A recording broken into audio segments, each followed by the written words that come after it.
Hey everyone, in this video we are going to discuss the how we use while loop. तो while loop कैसे use करते हैं जब भी हम कोडिंग करते हैं जावा का या सी प्लस प्लस कुछ भी का ये लॉजिकल है। तो while loop कब यूज़ करते हैं तो देखिए बेसिकली जो while loop का जो हम यूज़ जो है वो हम तब करते हैं जब हमको पता नहीं होता है कि हमारा नंबर ऑफ़ इटरेशन कितना है, हमें नंबर ऑफ़ कितने बार किसी चीज़ को एनालाइज करना है।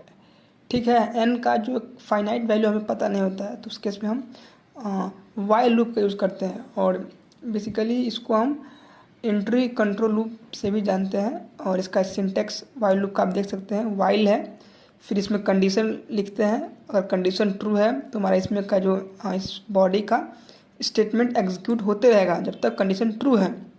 जैसे ही कंडीशन फॉल्स होगा तो वो टर्मिनेट हो जाएगा। और इसके करस्पॉन्डिंग हमने फ्लो चार्ट भी बनाया है, फ्लो चार्ट देख सकते हैं। स्टार्ट करेंगे, कंडीशन चेक ट्रू है तो स्टेटमेंट एग्जीक्यूट होगा और होते रहेगा जब तक कंडीशन ट्रू है होगा, फिर स्टेटमेंट एग्जीक्यूट, फिर कंडीशन चेक, स्टेटमेंट ट्रू। इस तरह से जैसे ही कंडीशन फॉल्स होता है हमारा फ्लो चार्ट एंड हो जाएगा। This is the flow diagram of the while loop.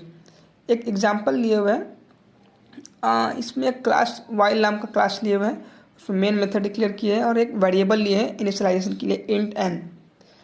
और इंट एन लिए हैं वेरिएबल इनिशियलाइजेशन के लिए और इसमें हम प्रिंट कराना चाहते हैं system dot out dot print enter the value for condition. ठीक है, जैसे अगर देखिए ये हमारा आउटपुट होगा और हमने एक इनपुट दिया है स्कैनर फंक्शन का यूज़ करके और ऑब्जेक्ट आरईएफ यूज़ किया है और इसको स्टोर किए न्यू कीवर्ड यूज़ करके new scanner system dot in, फिर रेफ ऑब्जेक्ट को हम नेक्स्ट इंट में स्टोर किए हैं और इस दोनों को हम एन वेरिएबल में स्टोर किए हुए हैं। तो यहाँ पे देखिए जैसे अगर वाइल का कंडीशन लगाएंगे, अगर N is greater than equal to 0 तो हमारा system dot out dot println statement print होगा। कंडीशन गलत होगा तो वो तुरंत टर्मिनेट होगा, नहीं तो जब तक कंडीशन सही है ये लर्न कोडिंग को ही प्रिंट करते रहेगा।